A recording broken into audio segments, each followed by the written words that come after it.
दूसरा ए। ए यानी agriculture and food security. कृषि क्षेत्र में drones, digital farming, farm mechanisation, soil testing जैसी तकनीकों से भारत में कृषि का स्वरूप बदला है। नैनो फर्टिलाइजर्स के साथ साथ हम नेचुरल फार्मिंग पर भी बल दे रहे हैं। फूड सिक्योरिटी को बढ़ावा देने के लिए हम मिलेट्स को प्रमोट कर रहे हैं। भारत की पहल पर यूएन ने वर्ष 2023 को अंतर्राष्ट्रीय मिलेट वर्ष घोषित किया था। मिलेट्स एक ऐसा सुपर फूड है जो किसी भी क्लाइमेट में ग्रो कर सकता है। कैरिकॉम देशों के लिए भी यह क्लाइमेट चेंज का सामना करने के साथ साथ फूड सिक्योरिटी बढ़ाने का प्रभावी माध्यम बन सकता है। आपके यहाँ सरगासम सी वीड एक बड़ी समस्या है। इसका प्रभाव होटल और टूरिज्म इंडस्ट्री पर भी पड़ रहा है। भारत में हमने इस सी वीड से फर्टिलाइजर बनाने की टेक्नोलॉजी विकसित की है। इस टेक्नोलॉजी से इस समस्या का हल भी हो सकता है, साथ ही क्रॉप यील्ड भी बढ़ सकती है।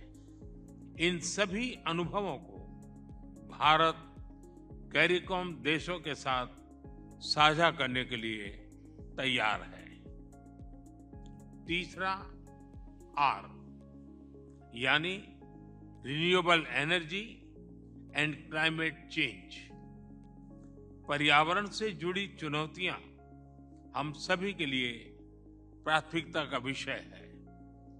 इस विषय में वैश्विक समन्वय बढ़ाने के लिए हमने international solar alliance, coalition for disaster resilient infrastructure, mission life यानी lifestyle for environment, global biofuel alliance जैसी पहलों की शुरुआत की है।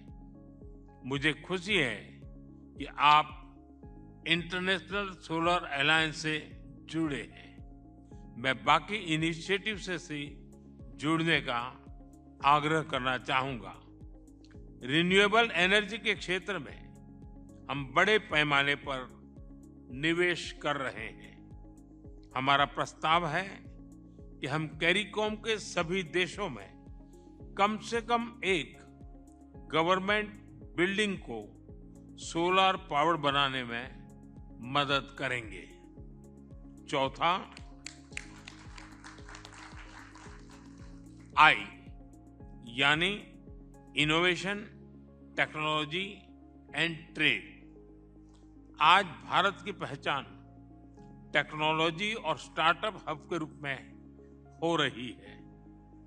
भारत की विशिष्टता ये है कि भारत में विकसित टेक्नोलॉजी सॉल्यूशंस हमारे विविधता से भरे समाज के और समय की कसौटी से निकल कर आते हैं। इसलिए इनकी सफलता विश्व के किसी भी देश में गारंटेड है।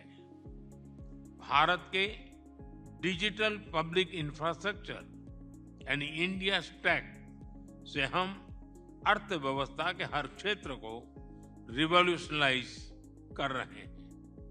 आज भारत में एक क्लिक से करोड़ों लोगों को डायरेक्ट बेनिफिट ट्रांसफर किए जाते हैं। भारत द्वारा बनाए गए यूपीआई यानी यूनिफाइड पेमेंट्स इंटरफेस से UAE, Singapore, France, Sri Lanka, Nepal, Mauritius जैसे देश जुड़ चुके हैं। मेरा प्रस्ताव है कि कैरिकॉम देशों में भी इसकी एडॉप्शन के लिए हम मिलकर काम कर सकते हैं। सामान्य जन द्वारा अपने सभी दस्तावेजों को सुरक्षित तरीके से स्टोर करने के लिए हमने cloud based digital locker platform बनाया है। हम कैरिकॉम देशों में इसे पायलट प्रोजेक्ट के रूप में लॉन्च कर सकते हैं। भारत में पब्लिक प्रोक्योरमेंट और सुगम और ट्रांसपेरेंट बनाने के लिए हमने गवर्नमेंट ई मार्केट प्लेस यानी जेम पोर्टल बनाया है। इस पोर्टल पर मेडिकल इक्विपमेंट और कंप्यूटर से लेकर फर्नीचर और किड्स टॉय तक हर चीज उपलब्ध है। हमें यह पोर्टल कैरिकॉम देशों के साथ साझा करने में खुशी होगी।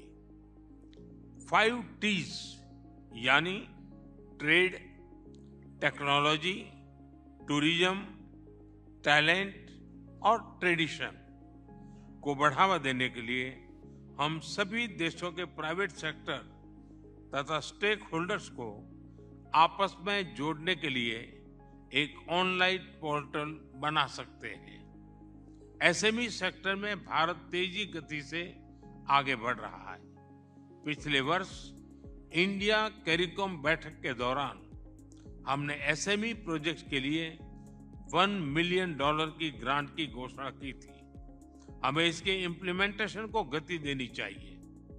स्पेस टेक्नोलॉजी में भारत विश्व के अग्रणी देशों में से है।